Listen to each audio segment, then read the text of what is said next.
인도의 사두 썬다 싱이라는 사람이 있습니다. 사두 또는 사드후라는 말은요, 인도에서 깨달음을 얻기 위해 고행하는 사람을 뜻합니다. 썬다 싱은 인도에서 맨발의 성자라고 불리면서 예수님의 복음을 전했던 사람이죠. 19살의 어린 나이에 돌아다니면서 예수님을 전했다고 합니다.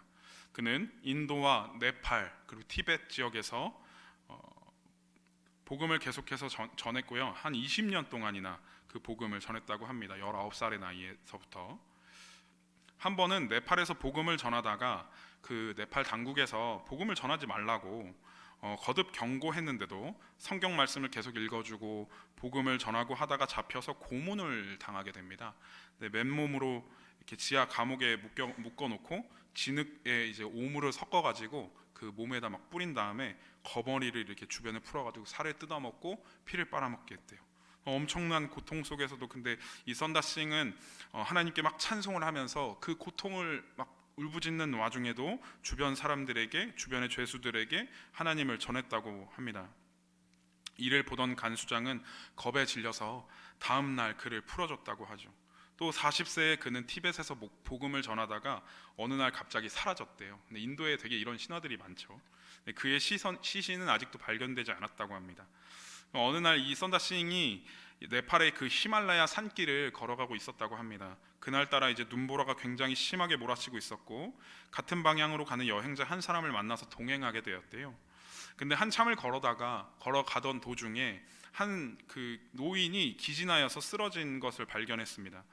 썬다싱은 우리가 이 사람을 함께 부축하여 데리고 갑시다 라고 말했습니다.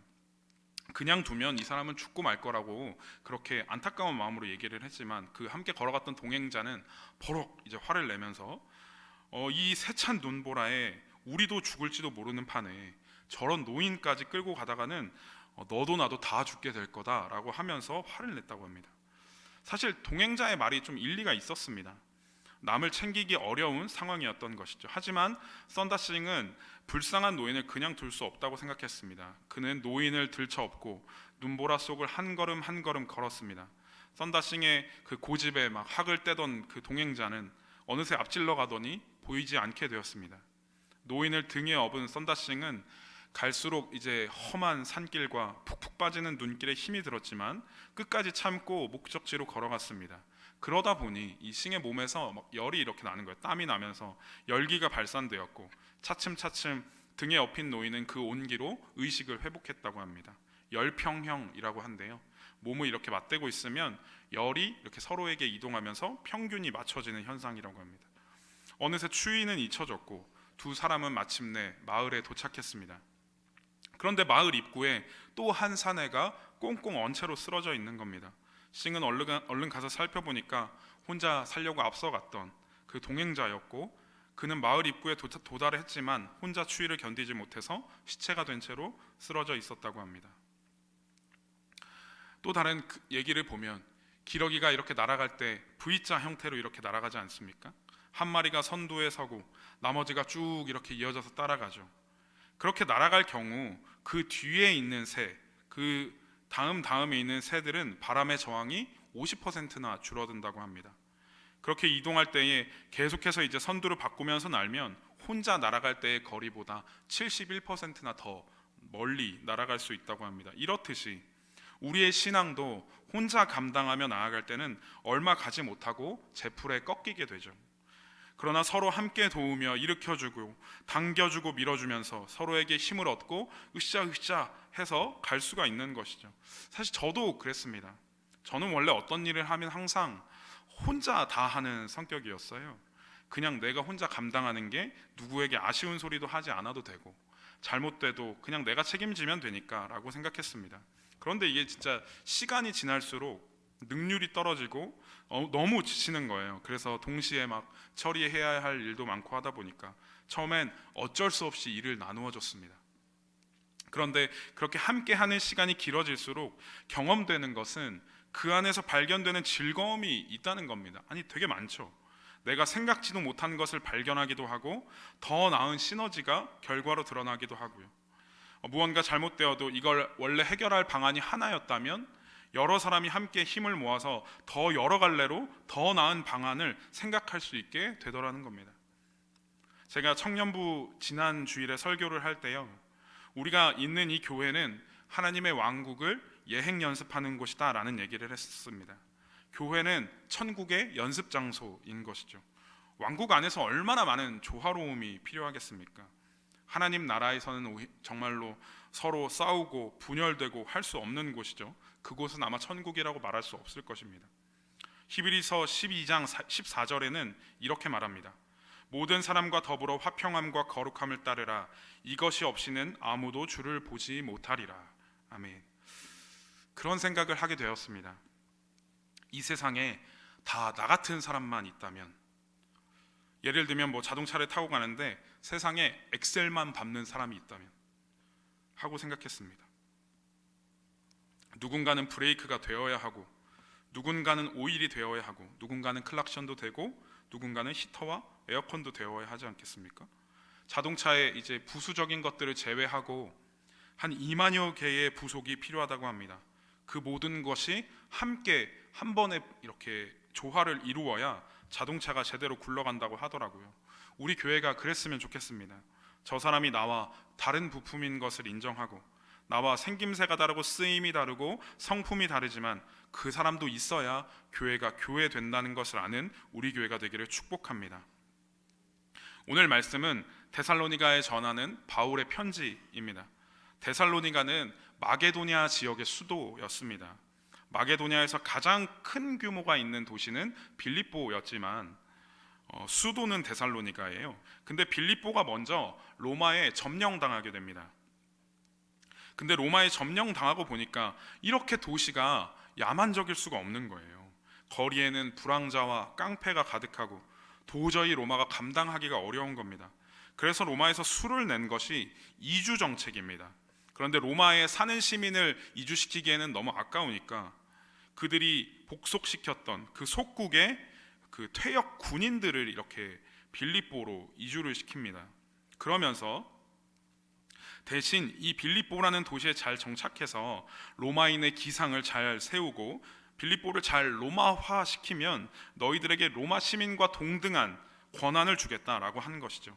그래서 퇴역한 군인들과 또 많은 현역 군인들도 대거 이주해서 거리에 있던 모든 그 불황자들, 깡패들, 삶을 어지럽히는 존재들을 다 몰아내버리고 또 하나의 작은 로마를 세웠습니다. 그래서 빌립보의 별명이 리틀 로마였다고 해요. 그런데 이러한 상황을 옆에 있던 데살로니가 지역이 이 사람들이 보게 됩니다. 빌립보가 로마의 힘을 얻고 완전히 이제 뜨는 핫한 도시가 됐잖아요. 그러니까 데살로니가 사람들이 스스로 도시를 로마에 갖다 바칩니다. 어차피 라마에 적대해봐야 득될 것도 없고, 어차피 조금 있으면 우리도 점령당할 게 뻔하니까 우리도 얼른 쟤네 밑으로 들어가서 빌립보처럼 되자라고 해서 도시를 바쳤어요. 아주 신리에 밝은 사람들이죠. 주저없이 아주 로마에 줄을 서버렸습니다. 또 이 당시 도시에는 대표적으로 두 종교가 있었습니다. 양대 산맥으로, 하나는 남성의 힘을 강조하는 디오니소스 신을 섬기는 종교와 또 하나는 원래 유명한 장군이었는데 사람이었는데 이 사람을 신으로 만든 카리오스라는 신을 섬기는 종교가 있었어요. 카리오스가 죽고 나서 그의 동생들이 이 사람에게 신학을 어거지로 입혀가지고 자기 형을 신으로 만든 약간 웃기지도 않은 종교입니다. 이러한 두 종교가 성행한 도시에 바울과 실라가 예수 그리스도의 복음을 전하게 됩니다. 그러니까 이 두 종교에서 가만히 놔두질 않는 거예요. 불량배들을 동원해가지고 바울을 무지하게 괴롭힙니다. 바울 일행이 묵고 있던 야손이라는 사람의 집에 쳐들어오게 되고 겨우 빠져나와서 바울은 베레아로 도망갔는데 거기까지 막 불량배들이 따라와가지고 결국엔 아테네까지 도망치게 되는 것이죠. 데살로니가 지역에서 바울이 복음을 전한 것이 3주밖에 되지 않았습니다. 바울이 너무 못내 아쉬운 거예요. 그래서 아들처럼 여겼던 디모데를 보내서 상황을 좀 알아보게 합니다. 한참이 지나서 돌아온 디모데로부터 데살로니가 소식을 전해 듣는데 3주 동안 전한 복음으로 인해서 굉장히 대단한 변화가 생긴 겁니다. 나약한 자들이나 또는 곤고한 자들이 복음을 받아들인 것이 아니라 그 지역에 있는 많은 귀부인들이 많이 복음을 받아들이게 되는 겁니다. 근데 당시에 일반 시민도 아니고 귀부인들이, 그것도 이제 다른 두 종교가 판을 치고 있는 도시에서 예수 그리스도의 복음을 받아들인다는 것은 자신이 누리고 있는 모든 것을 포기해야 된다는 뜻이었습니다. 그런데 또 예수님을 믿고 나니까 그제서야 이런 환란이 닥쳐서 너희들에게 참 미안하다라고 얘기하는 것도 아니고, 원래 바울이 복음을 전할 때부터, 처음에 복음을 전할 때부터 뭐 예수님을 믿으면 잘 될 거야, 뭐 예수님을 믿으면 너희 남편이 승진할 거야 라고 얘기하지 않았어요. 데살로니가에 온 것은 바울과 실라가 감옥에 갇혔다가 막 찬송 중에 옥문이 열리고 수갑이 풀렸던 사건 이후거든요. 예수 그리스도의 복음을 전하는 바울을 보면서 그 누구도 예수님 믿으면 일이 승승장구하겠다라고 생각할 수 없는 상황이었다는 것이죠. 앞에서 말씀드렸듯이 데살로니가 사람들은 신리에 밝은 사람들이었습니다. 자신들에게 이성적으로 도움이 된다 생각하면 도시도 갖다 바치는 사람들인데, 이들이 불리한 상황이 올 것을 알면서도 복음을 받아들이고 한다는 것은 하나님께서 믿음을 주셨다는 것밖에는 설명이 되지 않는 겁니다. 큰 핍박과 어려움이 있었을 텐데 믿음으로 잘 버텨내고 있다는 소식을 디모데로부터 전해 들은 바울은 감사와 기쁜 마음을 가지고 데살로니가에 편지를 보내면서 그들을 위로하였고, 그들에게 데살로니가의 전체 주제로 이것을 이야기합니다. 저를 한번 따라서 해보시겠습니까? 반대로 걷기. 반대로 걷기. 예수님을 따르는 삶이란 세상 문화와 유행과 풍습과는 반대로 걸어가는 것이 거룩하게 구별되게 사는 삶이라는 것을 바울은 전체 주제로 이야기하고 있는 것입니다. 오늘 말씀의 제목이 선과 악입니다. 누가 더 착하고 누가 더 나쁘냐가 아니라 내 안에서 하나님이 말씀하신 선과 악을 구별하고 당연히 선을 선택하자라는 것이죠. 오늘 우리가 함께 읽은 말씀에서 보면 12절에서 14절 말씀은 먼저 교회의 사역자들과 화목하기를 이야기합니다. 수고하고 다스리며 권하는 자들이라고 나오는데요, 당시에 이제 데살로니가 교회에 장로들이 있었을 것으로 봅니다. 그들은 교회를 위하여 믿는 자들이 올바른 길로 갈 수 있도록 노력하고 치리하면서 그 일상적인 삶도 도덕적으로 할 수 있도록 윤리적이도록 훈계하는 역할을 감당했습니다. 그런 그들을 존중해주고 서로 화목하라는 겁니다. 근데 무엇을 근거로 그렇게 이야기하고 있습니까? 무엇 때문에 그들을 존중하라고 말하고 있습니까? 그들의 지위나 교회 안에서의 권력 때문에 그들을 높여주라라고 말하는 것이 아니라 그들의 역사로 말미암아, 역사는 사역이라고 생각하시면 됩니다. 그들이 교회 안에서 힘들게 봉사하면서 애쓰니까 사랑해 주라는 겁니다. 이제 막 눈이 많이 왔습니다. 그래서 눈이 와서 새하얗게 물든 세상이 아름다우셨나요? 저희 사역자들은 걱정부터 사실 앞섰습니다. 설교를 막 이렇게 쓰면서도 눈 언제 치우지 했습니다. 눈을 막 이렇게 치우면서도 설교는 언제 쓰지 했습니다. 화요일인가요? 제가 새벽에 이렇게 나왔는데 첫눈이 막 이렇게 내리길래 첫눈 온다 하자마자 이제 사무실로 가서 미끄럼주의 안내판을 프린트했습니다. 우리 성도님들 넘어지시면 안 되니까요. 저는 그렇게 생각합니다. 이건 당연히 우리가 감당해야 할 일이다. 예수의 길을 걸어가는 사역자가 이 정도는 당연하다 생각합니다. 하지만 여러분도 당연하게 생각하시면 안 됩니다. 가끔 이제 뭐 유튜브에서 기독교적 이슈를 보면 댓글에 그런 댓글이 있습니다. 뭐 전도사나 목사들은 자기가 좋아서 그 일을 하는 건데 뭐가 힘이 드냐라고 얘기하는 거예요. 저는 댓글에 남기고 싶었지만 참고 생각만 했습니다. 자기들은 음주가무하는 거 좋아하면서 다음날 왜 피곤해 하는지 묻고 싶었지만 제 오른손을 왼손으로 잡아놓고 참았습니다. 나라도 좀 아껴줘야지 하는 마음을 가져주시기를 부탁드립니다. 사랑하는 여러분, 좀 이 말씀에서 특이했던 건 바울이 이 말을 할 때에는 성도들에게 명령하지 않습니다. 12절 말씀의 첫 머리가 어떻습니까? 형제들아 우리가 너희에게 구하노니. 이 말을 원어로 찾아보니까요, 에로토멘이라고 해서 요청하다, 간청하다라고 번역합니다. 그럼 뭐 뒤에 있는 항상 기뻐하라 이런 것들은 다 간청으로 얘기했냐? 그건 또 아닙니다. 13절에 보면 말이 바뀝니다. 뭐라고 나옵니까? 너희를 권면하노니. 이 말은 파라칼레오라고 해서 충고하고 훈계한다라는 뜻을 가지고 있습니다. 오늘 우리가 함께 읽은 말씀에서 부탁하는 것, 간청하는 형태는 사역자와 화목해라, 이 부분이 전부입니다. 오늘 말씀에 한번 찾아봤어요. 그랬더니 뭐뭐 해라, 뭐뭐 하지 말아라가 다 명령법이에요. 근데 이 사역자와 화목하라는 것도 명령법이긴 합니다. 뭐 악으로 갚지 말아라. 너희끼리도 서로 화목해라. 주님 안에서 항상 기뻐해라. 쉬지 말고 꾸준히 기도해라. 범사에 감사해라. 성령을 소멸하지 말아라. 예언을 멸시하지 말아라. 범사에 잘 가려서 좋은 것을 취해라. 악은 어떤 모양이라도 버려라. 다 명령법이긴 하더라고요. 근데 다 명령법인데 이 사역자와 화목하라는 말 앞에만 에로토멘, 간청하다라는 말이 들어가요. 이게 들어감으로 문장의 의미가 달라지는 겁니다. 간청하면서 정말 부탁하는데 사역자들을 사랑하고 그들과 화목하게 지내다오 라고 말하는 것과 교훈과 훈계로 이야기하는 것은 뉘앙스 자체가 다른 것이죠. 여러분, 지금 바울이 자기가 사역자이기 때문에 좀 알아달라고 말하는 겁니까? 제가 사역자라서 사역자인 저와 친하게 지내자고 얘기하는 겁니까? 사실 아닙니다. 네. 하나님 나라의 예행 연습인, 하나님 나라의 정말 우리가 연습장인 이 교회를 바로 세우기 위해 이야기하는 것이죠. 여러분, 믿음으로 아멘 하십시오. 또한 이제는 교훈하기 위해서 얘기하기를 너희들도 서로 화목하라고 말합니다. 악한 것을 악함으로 대하지 말고 너는 항상 선을 선택하라는 겁니다. 당시 유대인들의 율법은 이것에 대해서 뭐라고 이야기합니까? 눈에는 눈, 이에는 이. 이 말씀은 출애굽기 21장에 나오는 말씀입니다. 22절부터 25절 말씀을 제가 읽어드리겠습니다. 사람이 서로 싸우다가 임신한 여인을 쳐서 낙태하게 하였으나 다른 해가 없으면 그 남편의 청구대로 반드시 벌금을 내되 재판장의 판결을 따라 낼 것이니라. 그러나 다른 해가 있으면 갚되 생명은 생명으로, 눈은 눈으로, 이는 이로, 손은 손으로, 발은 발로, 된 것은 된 것으로, 상하게 한 것은 상함으로, 때린 것은 때림으로 갚을지니라. 아멘. 하나님께서 모세에게 말씀하셔서 백성들에게 일러주라 라고 하신 법이죠. 이 말씀은 세상에서도 굉장히 인용해서 많이 씁니다. 눈에는 눈, 이에는 이, 반드시 당한 만큼 갚아주라는 복수의 의미로 많이 쓰곤 합니다. 그런데 유대인들도 그렇게 사용했던 겁니다. 하지만 예수님께서는 이렇게 얘기하시죠. 마태복음 5장 38절에서 48절까지를 우리가 한번 같이 찾아서 한번 읽어볼까요?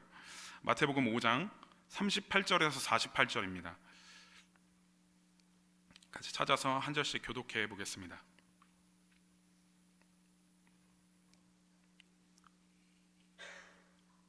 마태복음 5장 38절부터 읽겠습니다. 제가 먼저 38절 읽겠습니다. 또 눈은 눈으로, 이는 이로 갚으라 하였다는 것을 너희가 들었으나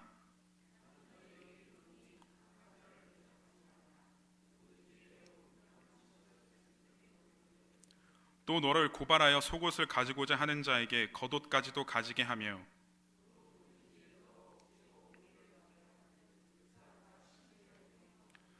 내게 구하는 자에게 주며 내게 꾸고자 하는 자에게 거절하지 말라.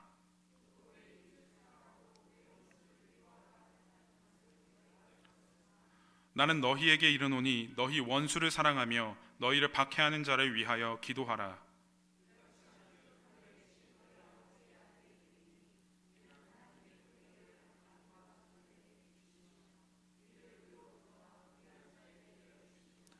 너희가 너희를 사랑하는 자를 사랑하면 무슨 상이 있으리요? 세리도 이같이 아니하느냐?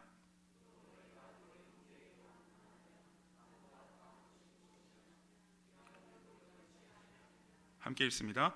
그러므로 하늘에 계신 너희 아버지의 온전하심과 같이 너희도 온전하라. 아멘. 예수님께서는 하나님께서 온전하신 것 같이 너희도 이같이 행하여 온전하기를 말씀하십니다. 그런데 좀 이상하지 않습니까? 하나님께서 눈에는 눈, 이에는 이라고 가르쳐 주신 건데 그럼 하나님이 틀린 것 아닌가 하는 생각이 들 수도 있잖아요. 근데 출애굽기의 말씀은 복수를 정당화해라 라고 말하는 것이 아니라 재판을 진행할 때 공정하게 진행하라는 겁니다. 잘못을 저질렀는데 피해자 측이 억울하지 않도록 하라는 얘기죠. 그것을 유대인들이 잘못 알고 사용하고 있으니까 예수님은 한 번 더 깊이 나아가시면서 오히려 사랑으로 덮어주고 너희가 희생하는 것이 내가 너희에게 보여준 사랑이다 라는 것을 알려주는 것입니다. 이와 같은 사랑이 교회 공동체 안에서 서로에게 작용하고 힘을 발휘할 때에 정말로 하나님의 나라, 천국 같은 교회가 되는 줄 믿습니다. 물론 이게 정말로 어려운 일인 건 맞습니다. 그럼에도 할 수 있는 것은 바로 예수님이 다스리시는 그 나라에 대한 소망이 우리의 원동력이 되기 때문입니다. 하나님의 나라에서는 미움, 다툼, 시기질도 버리고 우리 서로 사랑하는 것이 가능하기 때문입니다. 초반에 히브리서 말씀 읽어드렸듯이 이것이 없이는 아무도 주를 보지 못하리라. 예수 그리스도의 사랑을 받으신 여러분, 내가 원하는 방식으로 사랑하는 것이 아닌 예수님께서 우리에게 보여주신 사랑으로 사랑하기를 축복합니다. 이어서 바울은 편지를 마치면서 데살로니가 교인들에게 말합니다. 주 안에서 잘 될 때나 안 될 때나 좋을 때나 힘들 때나 항상 기뻐하고 기도의 삶을 살며 범사에, 헬라어로 엔판티라고 하는데요, 모든 일 안에서 라는 뜻입니다. 어떤 상황에서도 하나님께 감사해라. 또 성령을 거슬러 떠나지 않게 하고 하나님 말씀 무시하지 말고 좋은 것을 선택해서 아무 특한 악한 것은 그 겉모양도 따라하지 말라고 말해줍니다. 해야 할 것과 하지 말아야 할 것을 일러주는 것이죠. 오늘 제목과 같이, 서두에서 말씀드린 것과 같이 선한 것과 악한 것을 구별하라 라고 이야기합니다. 말씀을 맺겠습니다. 사랑하는 성도 여러분, 우리가 이 말씀 앞에서 우리가 선택해야 할 선과 버려야 할 악을 골라잡기를 소망합니다. 저와 여러분들이 우리의 교회를 하나님의 말씀과 예수 그리스도의 사랑과 성령의 인도하심으로 더욱 든든히 세워가는 일에 앞장서는 사람이 되기를 축복합니다. 사실 이제 금요 찬양 기도회까지 나오시는 분이시라면 이미 그렇게 살고 계신 줄 알지만, 다시 한번 나의 마음에 이 말씀을 새겨야겠다라고 생각을 가지시게 되었다면 오늘 아마 저는 하나님 말씀을 선포하는데 성공했을 것이라 말할 수 있을 것 같습니다. 이 복음을 달려가면서도 읽을 수 있을 만큼 마음판에 명확히 기록하시는 저와 여러분들이 되기를 진심으로 축복합니다. 함께 기도하시겠습니다. 하나님 아버지, 너무나도 감사드립니다.